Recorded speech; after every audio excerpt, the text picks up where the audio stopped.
Hello students, this is Vishnu Tandal and welcome back to my class. Dear students, in our previous session, while dealing with the 10th standard history first chapter, the rise of nationalism in Europe, then we have learned the first part of the lesson, that the French Revolution and the idea of nation. Then we have learned about the different measures taken by the French revolutionaries to create a sense of collective identity among the people of France, and then we have learned about Napoleonic Code and so on. In this particular session, we are going to learn second part of this lesson, making of nationalism in Europe. So let us start the class. If you look at the map of mid-18th century Europe, you will find that there were no nation states as we know them today. What we know today as Germany, Italy and Switzerland were divided into kingdoms. Duchies and cantons rulers had autonomous territories.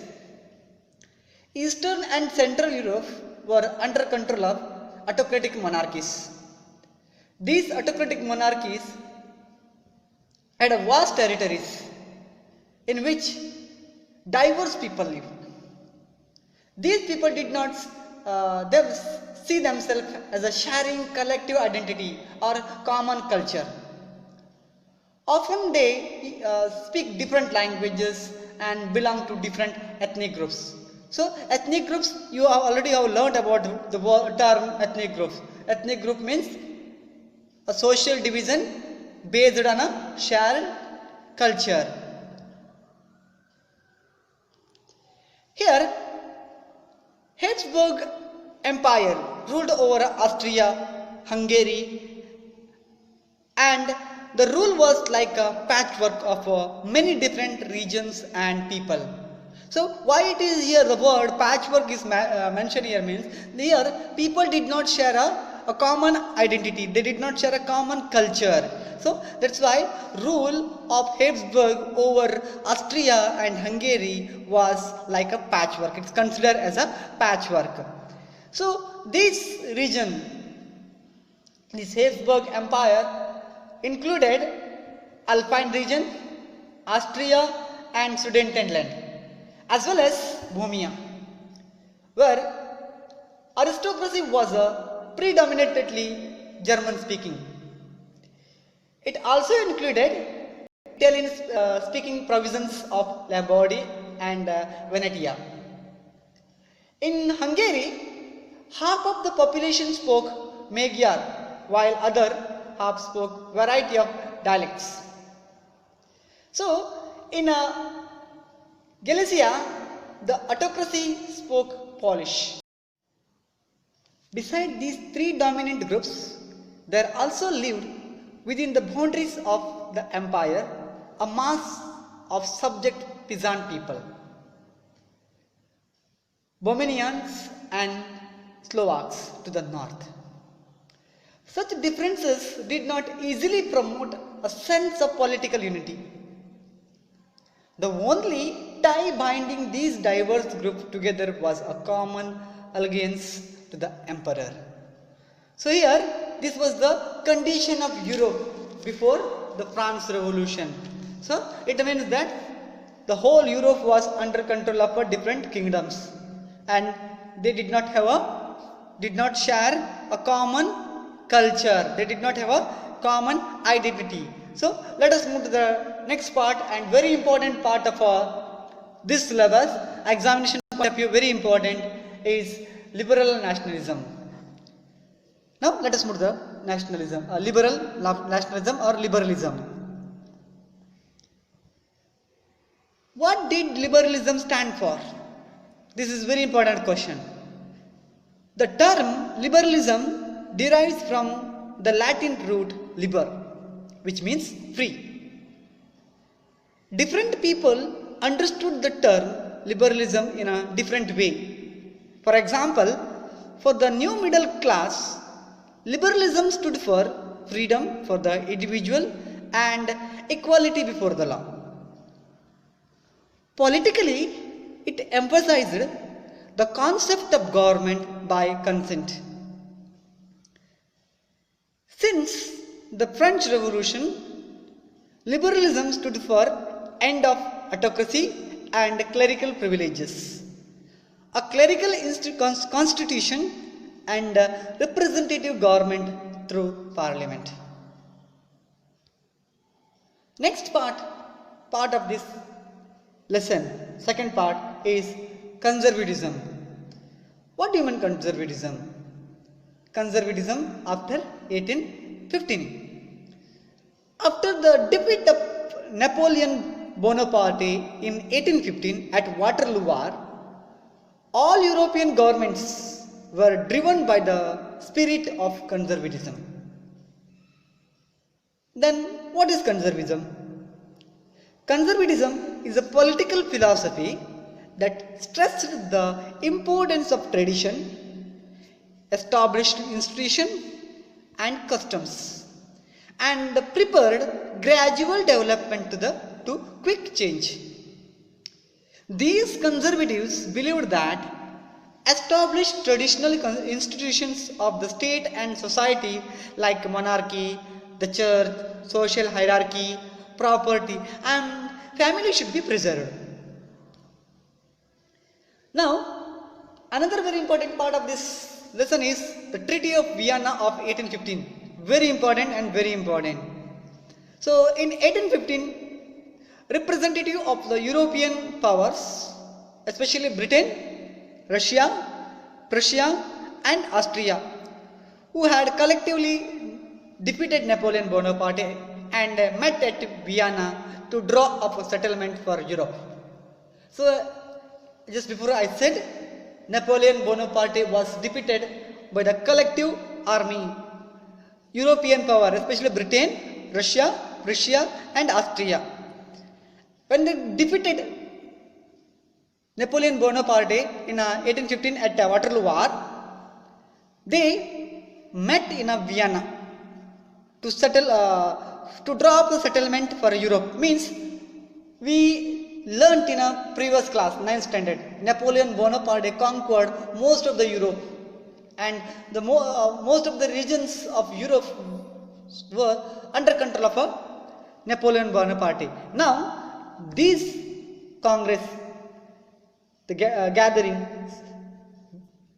wanted to draw up a settlement for Europe. The Congress was hosted by the Austrian Chancellor Duke Metternich. Keep in mind, students, Duke Metternich is one of the important names that comes in this lesson. So, the Congress, the session was hosted by the Austrian Chancellor Duke Metternich. The delegates drew up Treaty of Vienna of 1815 with the object of undoing the most of the changes that had come about in Europe during the Napoleonic War. So, the motto, the aim of the Treaty of Vienna of 1815 was undoing the most of the changes that had come during the Napoleonic War. Napoleon Bonaparte had introduced a lot of changes in the administrative field as well as in a economic field, political field. So, these Treaty of Vienna had a motto or object to change the changes that Napoleon Bonaparte had introduced during his period. Now, student, examination point of view, this particular question is very important. So, provisions of the Treaty of Vienna of 1815. So, based on this particular aspect, you may get 2 to 3 questions. This question could be for 3 marks or 5 marks. The first question is, explain the provisions of the Treaty of Vienna of 1815, or what was the impact of Treaty of Vienna of 1815 on European people. Actually, the Treaty of Vienna changed the map of whole Europe. So, what were the provisions? So, let us go with one by one. The first provision was that the Bourbon dynasty, which had been disposed during the French Revolution, was restored to power. We learnt in 9th standard that during the French Revolution, the Bourbon dynasty was overthrown. and France became republic. So now after this, according to this treaty, after the defeat of Napoleon Bonaparte, the Bourbon dynasty was restored to power. Here, after this, when the delegates signed this treaty, as per this, France lost the territories it had annexed under Napoleon. Napoleon had annexed the most of the part of the Europe during his period. Now, these all territories had been lost by France. And a series of states were set up on the boundaries of France to prevent French expansion in future. This European power had a fear that France would expand its power and France would reoccupy the regions. That's why, to prevent this expansion in future, this European power set up a series of states on the boundaries of France. The Kingdom of the Netherlands was set up in the north. Genoa was added to Piedmont in the south, and Prussia was given important new territories on its western frontiers. Austria was given control of northern Italy. Russia was given part of Poland, while Prussia was given a portion of Saxony. Now, next part, the revolutionaries.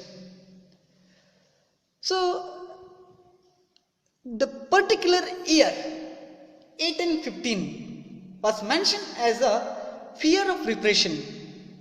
Why it is called fear of repression means here conservatives had taken the power. They imposed the new measures to control the revolutionaries who raised their voice against the government, who questioned them. So during the year of 1815, the year of repression drove many liberals nationalists underground. Secret societies sprang up in many European states to train revolutionaries and spread their ideas.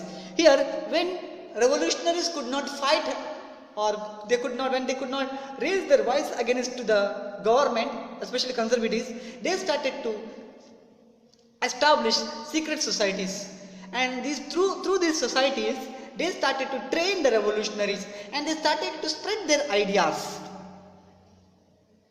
To be revolutionary at this time was meant commitment to oppose the monarchical forms that had been established after the Vienna Congress and fight for liberty and freedom. One could not call himself revolutionary simply. By calling himself, he would not become a revolutionary. So by the time, during the period of 1815, a revolutionary means it's a commitment to oppose the monarchical form. It's a commitment, it's a courage to raise a voice against the monarchical form of government and fight for liberty and freedom. So most of these revolutionaries also saw the creation of nation state as a necessary part of the struggle for freedom. So they realized that nation state is required. So this patchwork of government, the patchwork of a kind of a ruling could not help people, as there is no common identity among the people. So the revolutionaries felt nation state as a necessary part of the struggle for freedom. So here there were many revolutionaries throughout the Europe. One such revolutionaries was Giuseppe Mazzini. Giuseppe Mazzini was the Italian revolutionary. He was born in Geneva in 1807. He was a member of the secret society of the Carbonari. He was a member of a secret society called Carbonari. As a young man of 24, he was sent into exile in 1831 for attempting a revolution in Liguria. He founded two underground societies. First one was Young Italy. He founded this secret society, Young Italy, in Marseilles. Then he founded another secret society called Young Europe. He founded this Young Europe secret society in Borne. So these two societies, secret societies, Young Italy and Young Europe, whose members were like-minded young men from Poland, France, Italy and German states. Mazzini believed that God had intended nation to be the natural units of mankind. He refused the patchwork of small states and kingdoms. He felt unification alone could be the basis of Italian liberty. It means he wanted to make unification of Italy, and he led a very important role in a unification of Italy. Following his model, secret societies were set up in Germany, France, Switzerland, Poland and so on. So these people of German, people of Poland, France, they got inspiration by Giuseppe Mazzini and they started to follow the model of secret societies. So by seeing this Giuseppe Mazzini's activities, the Austrian Chancellor Duke Metternich called him as the dangerous enemy of a social order. He mentioned, Duke Metternich mentioned Giuseppe Mazzini as the dangerous enemy of social order. Dear students, in this class, in this session, we have learned the making of nationalism in Europe and meaning of liberalism and role of Giuseppe Mazzini. So in next class we shall come with another part of this lesson, third part.